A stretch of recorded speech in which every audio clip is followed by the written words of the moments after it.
What's up guys, in this video I'm gonna show you where to use Buried City JKV Employee Access card in Arc Raiders. I don't have the card yet, but a lot of you have been asking where this key is actually used. So this guide is purely to show you the exact location.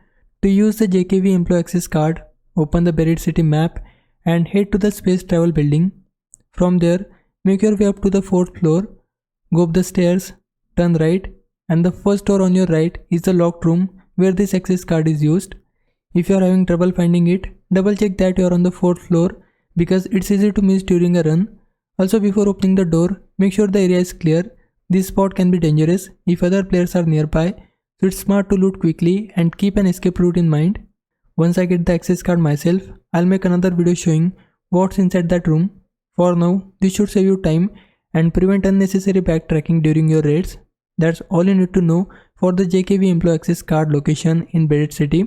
Hope this helps. If it did, please like this video and subscribe my channel. For now, thanks for watching. Bye bye.